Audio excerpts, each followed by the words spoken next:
Proper gait or walking posture is one of the most automatized movements in the central nervous system. Let's go over a couple of tips to prevent injury. First, let's look at the legs and feet. When patients first come into my office, I always assess leg length discrepancies. If there is, I want to determine whether it's a muscle imbalance or if it's anatomical.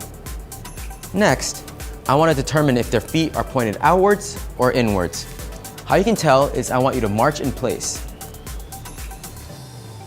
If your toe is pointing outwards, your leg might be stuck in external rotation. Remember, your hips can internally and externally rotate. When you're walking and you find one of your feet externally rotated, here's a great exercise you can do at home so you can create more mobility in that hip. We're gonna get on the floor and we're gonna go into the 90-90 position. My left hip is an internal rotation and my right hip is an external rotation. The main goal is to keep the knee driven into the floor. Once I've mastered the position with my hands behind me, I can sit up and try to master all the ranges of motion. Next, I'm gonna keep my heel on the ground and I'm gonna switch to the other side.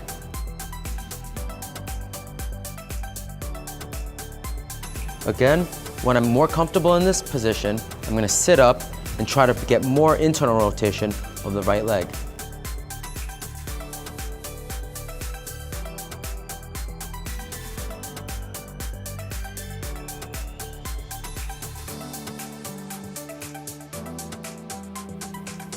Repeat this exercise every day and you'll find that your hips will become much more mobile. Next, you want to be making sure that your patella or your knee is going over the second toe. When you're walking, you don't want your knees to cave inwards. This can cause you pain in your ankle, your knee, and your hip. You also want to make sure that you have full extension of your big toe. There's a lot of spiral connections that attach at your first metatarsal. Your muscles work in unison with each other.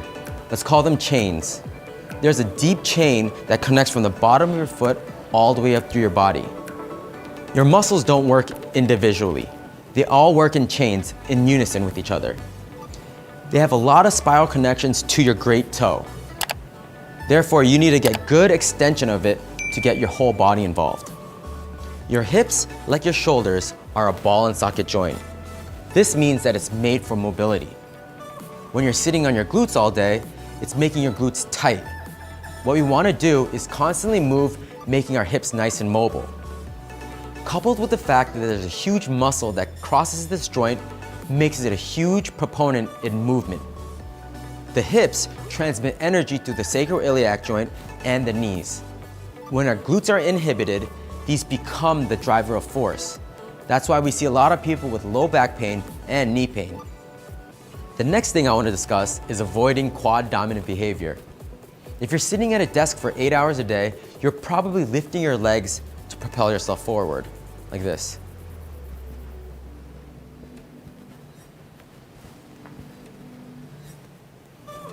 During stance phase, I want you to start activating your glutes.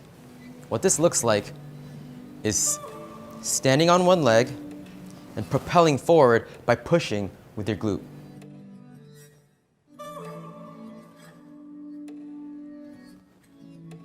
The next thing I want to discuss is the cross crawl. When you lift up your left leg, your right shoulder should follow suit. It looks like this.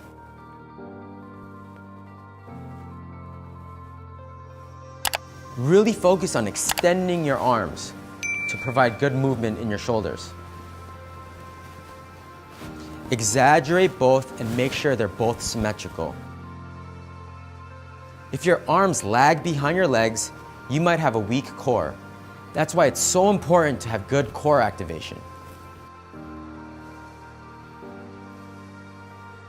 Remember, our body works in chains.